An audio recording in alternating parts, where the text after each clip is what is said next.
স্পিকারের চেয়ার থেকে বারবার এই অনুরোধ আমাদেরকে জানানো হয়েছে, আমরা এটাকে রেসপেক্ট করি। সময়ের কোনো বাধ্যবাধকতা নেই। আমি অনুরোধ করব, আমাদের এই অধিকার খর্ব করবেন না, এই বিল দুটোই স্থগিত করেন।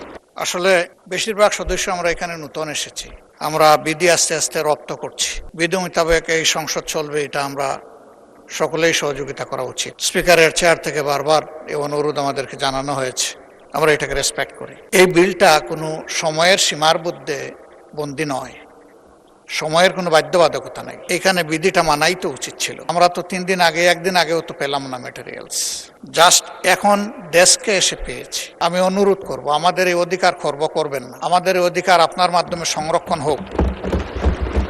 এই বিল দুটোই স্থগিত করেন, যে দুইটার কাগজ আজকেই সরবরাহ করা হয়েছে। আমি আবারও বলছি, এটা সময়ের মধ্যে সীমাবদ্ধ নয়, আরো অনেক বিল এই সংসদে আসবে, এটাই স্বাভাবিক। বিল আসবে, আইন সংশোধন হবে, আমরা এগিয়ে যেতে হলে এগুলো লাগবে, কিন্তু যেখানে যেটা প্রযোজ্য সেটা হওয়া উচিত। যেহেতু এর কোনো সময়সীমা নেই, এই জন্য এটা পরবর্তী অধিবেশনে আনা যেতে পারে। আমি অনুরোধ করব যে এই আলোচনা এখানেই স্থগিত করা উচিত।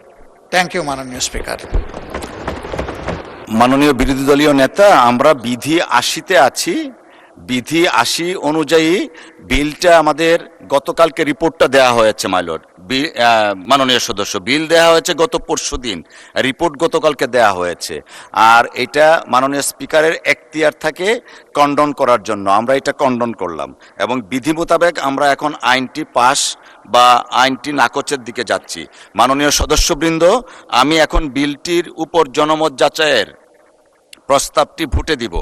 মহান সংসদের সামনে প্রশ্ন হচ্ছে, বিলটির উপর জনমত যাচাইয়ের জন্য মাননীয় সদস্য যে প্রস্তাব দিয়েছেন তা গ্রহণ করা হোক। যারা এই প্রস্তাবের পক্ষে আছেন তারা হাঁ বলুন, যারা এই প্রস্তাবের বিপক্ষে আছেন তারা না বলুন। আমার মনে হয় না জয়যুক্ত হয়েছে, না জয়যুক্ত হয়েছে, না জয়যুক্ত হয়েছে।